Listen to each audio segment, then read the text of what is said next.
1.5 lakh application পড়েছে।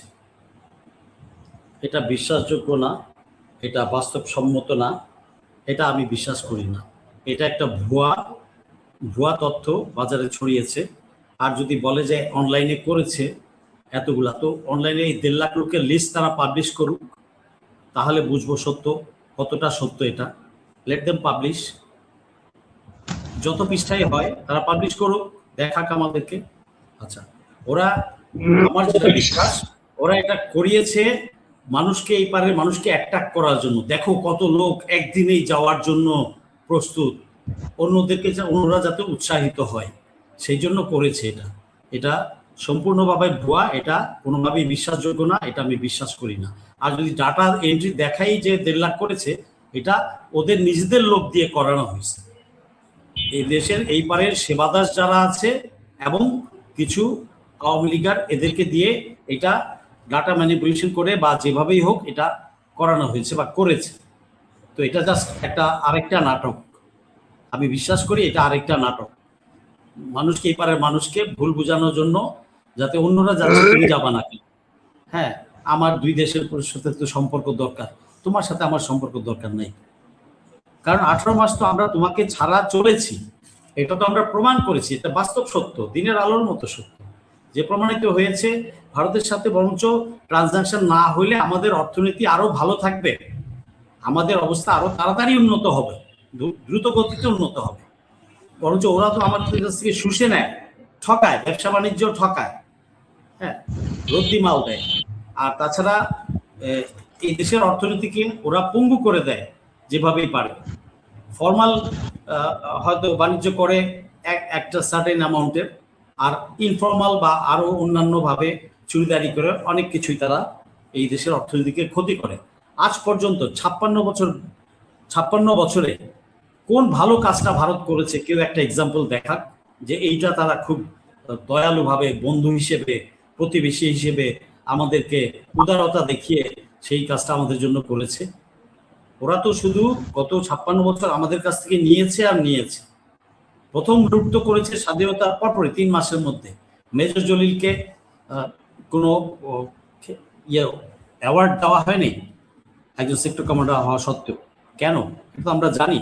এই পারের ইন্ডাস্ট্রির যত কল কবজা, কাঁচা পাট, এটা সেটা সব কিছু তারা লুটে পুটে এই পার থেকে নিয়ে গেছে। তারা নিয়ে গেছে পাকিস্তান আর্মি রেখে যাওয়া অস্ত্রগুলা।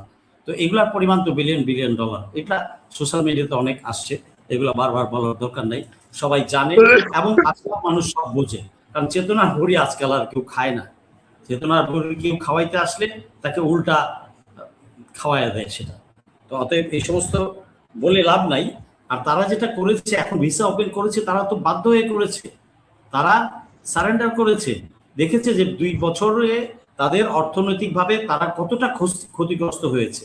তার পশ্চিম বাংলা, তারপরে ত্রিপুরা রাজ্য এবং অন্যান্য জায়গায় যেগুলোতে ট্যুরিস্ট যেত, মেডিকেল ট্রিটমেন্টের জন্য যেত, কেউ যায় নাই। তো সেই জায়গায় আর্থিকভাবে তাদের কতটা ক্ষতিগ্রস্ত হয়েছে। কলকাতায় আমি একজনের কাছে শুনেছি, তার একটা ক্লিনিক, ডায়াগনস্টিক সেন্টার ছিল 3 তলা। আস্তে আস্তে প্রথমে একটা ফ্লোর ছেড়ে দিয়েছে, তারপরে দিয়েছে, তারপরে ক্লোজ করে দিয়েছে। মানুষের ব্যবসাপাতি নাই, নিউ মার্কেটের দোকানগুলোর 10% সেল নাই, হোটেলগুলা খালি, 70-80% অকুপেন্সি নাই, খালি। তো এটা তো আমরা দেখেছি বিভিন্ন সময়ে ইউটিউব এবং সোশ্যাল মিডিয়াতে। আচ্ছা, ওরা কি করেছে?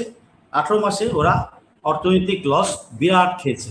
এখন তারা চাচ্ছে আবার কোনো রকম ভাবে তাড়াতাড়ি এটাকে রিকভার করার জন্য এবং পুনরায় আগের অবস্থায় ফেরত যাওয়ার জন্য বন্ধু ভাবাপন্ন অভিনয় করছে। এদিকে পুশিং করছে, এদিকে রাম মন্দির নিয়ে আমার রংপুর কেটে নিয়ে যাবে, আবার বলছে আমার দেশে আসো, মিষ্টি খাচ্ছ বাবা, খাও, আরো খাও, মিষ্টি খাওয়ার টাকাটাই লস। যে খেয়েছো আরো খেতে থাকো, মিষ্টির দোকানদার কিছু টাকা কামা, বা একটা সংসার আছে, কিছু লাগবে, তো কিছু মিষ্টি আরো খেতে থাকো, দেখা যাক।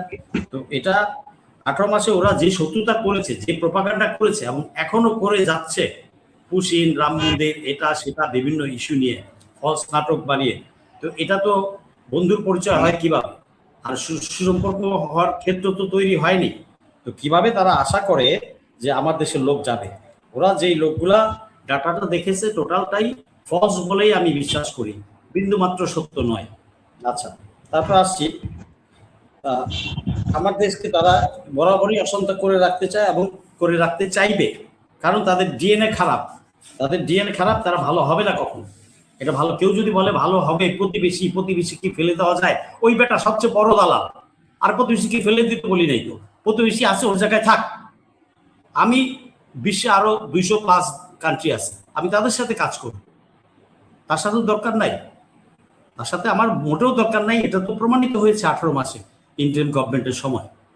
সো আমি যখন প্রমাণই করতে পেরেছি এটা সত্য যে তাকে ছাড়া আমি চলতে পারি, তা আমি কেন তার কাছে যাব ঠক খাওয়ার জন্য? ঠক খাইতে কি আপনি একটা দোকানে, যে দোকান ঠক দেয়, আপনি যাবেন নাকি? সাধারণ ব্যবসায়ী কি, ক্রেতা কি যাবে ওই দোকানে? যাবেন না।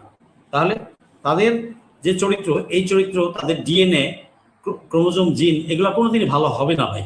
কেউ যদি বিশ্বাস করে এটা ভালো হবে, তাহলে বলবো সে অশিক্ষিত, সে মূর্খ। হবে না ভাই, তাদের ধাঁচই এটা। সে 47-এর আগের থেকেই তো তারা এরকম ছিল। এই পাকিস্তান, ভারত বিভক্তি হবে এটা তো মুসলমানরা চায় নাই, এটা হিন্দুরাই করেছে। আর আজকে যে ভারতকে তারা জ্বালাও পোড়া, মুসলমানদেরকে অত্যাচার করছে, দলিত শ্রেণী, নিম্ন শ্রেণীকে অত্যাচার করছে, এই ব্রাহ্মণবাদীরা, এদের অবদান কোথায়? স্বাধীনতা, 47-এর স্বাধীনতা অর্জনে এদের তো কোনো অবদান নাই। ভারতের ইতিহাস তো পরিপূর্ণ মুসলিম ইতিহাস পরিপূর্ণ। ভারতের ঐতিহ্য, গৌরব, বিভিন্ন তাজমহল, বিভিন্ন সাইট, যেগুলো যত যা কিছু আছে, এগুলা তো মুসলমানদের আমলে করা। তো ভারত তো গড়ে তুলেছে মুসলমানরা, আর সেইখানে মুসলমানরা আজকে মাইনরিটি এবং অত্যাচারিত হচ্ছে। তার ঘর বাড়ি ভেঙে দিচ্ছে, রাস্তায় ভেঙে দিচ্ছে, রাস্তা পেলে আবার রাস্তায় মারতেছে, মসজিদ থেকে টেনে বের করতেছে, মসজিদ ঘুরিয়ে দিচ্ছে, করছে।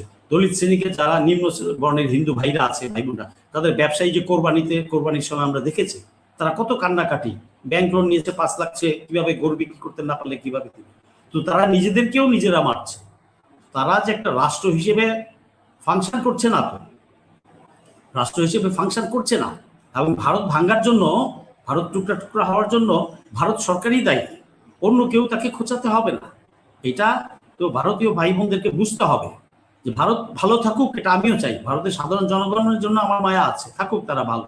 আমরা তো তাদের পিছনে খোঁচাইতে যাইনি। যেটা তারা করে, সার্ক কান্ট্রির কোন দেশটার সাথে, যে 7-8টা দেশ, কোন দেশটার সাথে ভারতের সম্পর্ক ভালো আছে?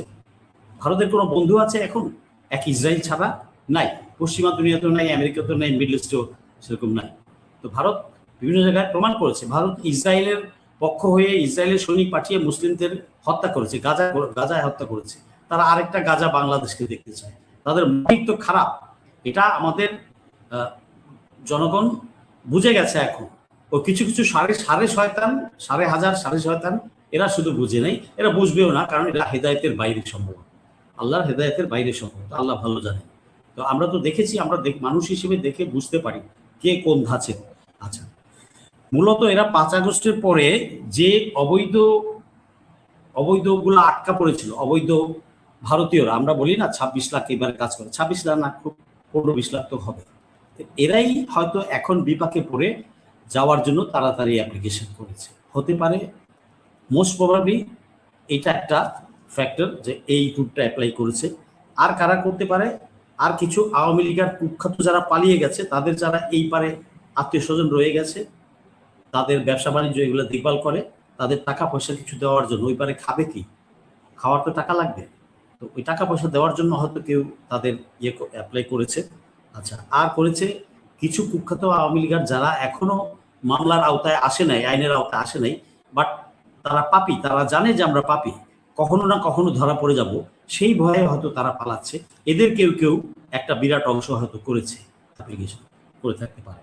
আচ্ছা, বাকিরা হয়তো স্বল্প সংখ্যক কিছু হিন্দু ভাই বোন যাদের আত্মীয় আছে ওই পারে, গত 2 বছর দেখতে যেতে পারে নাই, হয়তো বুড়া দাদা, নানা, চাচা কেউ আছে অসুস্থ, হয়তো দেখতে যাওয়ার জন্য এরা হয়তো করে থাকতে পারে। এইটা হয়তো একটা জেনুইন। আর বাকি সবগুলাই তো ওই ঘরানার, ওই টাইপের লোকজন হয়তো করেছে। যদি করেও থাকে 1.5 লাখ, মানলাম যে এটা সত্য, তাহলে এই টাইপের, এটা বুঝতে হবে যে কারা এই 1.5 লাখ, এই 1.5 লাখ কারা, এটা খুঁজে বের করতে হবে। আমাদের আইন শৃঙ্খলা বাহিনী এবং গোয়েন্দা বাহিনীকে এটা খুঁজে বের করতে হবে কারা এরা। এরা কি এই দেশের গাদ্দার নাকি জেনুইন কেউ যাচ্ছে? এটা খুঁজে বের করার জন্য আমাদের, আমি সরকারকে বলবো, সরকারের যে রাষ্ট্রযন্ত্র আছে এদেরকে বলবেন করে দিতে। 1, 2 নাম্বার হচ্ছে যে আমাদের ল্যান্ড পোর্ট এবং এয়ারপোর্ট ইমিগ্রেশন, এদেরকে সোচ্চার হতে হবে এদেরকে এদের তথ্য প্রকাশ করতে হবে জাতির সামনে, এদের তথ্য প্রকাশ করতে হবে জাতির সামনে। এরা কারা আমরা সত্যিকার অর্থে দেখতে চাই, এরা কারা। এক, আচ্ছা মেডিকেল ভিসায় যদি থেকেও থাকতে পারে হয়তো 15 থেকে 20টা, 2 বছর মেডিকেল ভিসায় যারা যেতে পারে নাই তারা নিশ্চয়ই এর মতো অন্য ব্যবস্থা করে নিয়েছে। সো মেডিকেল ভিসায় যাওয়ার সম্ভাবনা খুব কম। আর যে খরচে ভারতে যায় তার চেয়ে কম খরচে আরও বেটার স্ট্যান্ডার্ড, অলমোস্ট আমেরিকান স্ট্যান্ডার্ডে চায়নাতে ট্রিটমেন্ট করতে পারে। এটা আমাদের হয়তো শিক্ষিত শ্রেণীরা কিছু জেনেছে, বাকিরা হয়তো এখনো জানে না।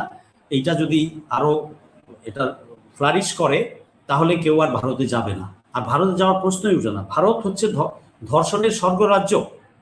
আমরা প্রতিদিনই মিডিয়াতে কিছু না কিছু দেখছি মুসলিমদের উপর কিভাবে অত্যাচার করছে। পশ্চিমবঙ্গের বাঙালিকে অন্য জায়গায় পেয়ে তারা বাংলাদেশি ভেবে তারা মারপিট করতেছে। It is not safe. Bharat is not a safe country to visit. Bharat একটা নিরাপদ রাষ্ট্র নয় যেখানে মানুষ টুরিস্ট ভিসায় হোক বা ব্যবসায় হোক বা অন্য, ওখানে গেলেই তো, আর যদি কেউ ফ্যামিলি সহ যায় তাহলে তো আল্লাহ জানে সে ফেরত কিভাবে আসবে বা সুস্থভাবে আসতে পারবে কিনা, নাকি তার উপর কত নির্যাতন লাঞ্ছনা কত কিছু হইতে পারে। আমি এটা ভাষায় এখানে প্রকাশ করতে চাচ্ছি। তো কারো যদি এত শখ থাকে বাংলাদেশি বা বাংলাদেশিদের কারো যদি এক শখ থাকে ওই পারে গিয়ে ধর্ষিত হতে বা মারা খাইতে বা মরে যাইতে, তাহলে তারা যেতে পারে। এছাড়া সেন্সেবল কেউ যার মাথায় বিন্দুমাত্র সেন্স আছে এবং সোশ্যাল মিডিয়াতে যেখানে দেখতে পাচ্ছে মুসলমানদের ওপর বা বাঙালিদের উপর বাংলাদেশি ভেবে পশ্চিম বাংলা নিজেদের বাঙালিদের উপরই তারা অত্যাচার করছে, তো তার বিন্দুমাত্র সেন্স থাকলে কোনো বাংলাদেশির এই পর্যায়ে যাওয়া উচিত না, হারাম উচিত না। আচ্ছা, আমার কথা হচ্ছে তারা লিস্টটা প্রকাশ করুক, আর আমার এয়ারপোর্ট ইমিগ্রেশন অথরিটি, গোয়েন্দা অথরিটি এরা খুঁজে বের করুক এরা কারা। হ্যাঁ, তো আমি বলবো ভারতে এই মুহূর্তে যাওয়াটা বিন্দুমাত্র নিরাপদ নয়। 99% আমরা সবাই 99% লোকই বুঝতে পারে যে ভারতে যাওয়াটা বিন্দুমাত্র নিরাপদ নয়। জি ধন্যবাদ। জি ধন্যবাদ।